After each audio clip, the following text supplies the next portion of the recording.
Lo igama lakhe kuthiwa nguMakaziwe, umfazi kaBhuti Mbulelo uTambu walapha eMampondomiseni Ngqushwa kweli phondo leMpuma Kapa. Kuthiwa uBhuti Mbulelo ufumene umfazi apha isiquququ ziqu-3. Lo sisi kuthiwa nguziqu-3 uthi ehlamba izitya abe e-ayina abe esula iifriji abe epheka abe ethambisa. Kuthiwa ziimpawu ke zomfazi ezo. Kuthiwa umfazi ufuneka ube into eququzelayo, indoda yona ize nemali apha endlini ingoyiki ukuyikhupha imali etasini. uMakaziwe ngoku unconywa ukufa ngabantu baseMampondomiseni apha eNgqushwa, bamhloniphe ukufa. Bade bathi nanke umfazi kaMbulelo, umfazi wodikela. Kuthiwa uBhuti Mbulelo ngudikela isiduko sakhe, uDixon. Abantu abangootata kuthiwa bayathanda ukumxhawula uBhuti Mbulelo. Bathi ufumene umfazi apha. Bathi iintsikelelo zolulamo Mbulelo zakuwela phezu kwentloko yakho.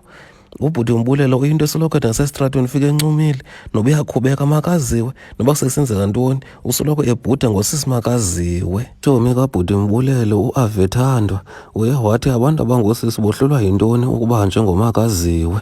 Uthi bangafumana umfazi onjengoMakaziwe yena angamtshata amlobole, akhuphe intywenga yemali, amthande, amfundele qoqoqo. uMakaziwe ukafumana nezimemo koonomathotholo ukuba ayokuthetha akhuthaze iintombi ngomtshato, ukuba kuhlalwa njani emtshatweni.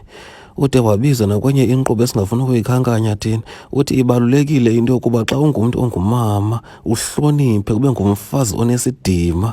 Xa uhambayo uhambe ngesidima nesithozela, uchule ukunyathela. Utsho kwakathathu, wathi chule ukunyathela 2, chule ukunyathela 3. Wathi esithi lo sisi ihambo yendoda iya kutshintsha xa umntu ongumama ezifuna, wade wazifumana apha endlini, angadingi into yokwenza, aququzele, iifriji ziklinwe phantsi, iiflori, yonke into. uMakaziwe ungumzekelo ngoku. Abantu baseMampondomiseni sebexhomekeke kuye. Kwiindaba ze-CNBC kuChannel 841. Elam igama ndinguNdodeni Kratshi, ndizala katata uqhuba inkomo. NdiseMampondomiseni location eNgqushwa.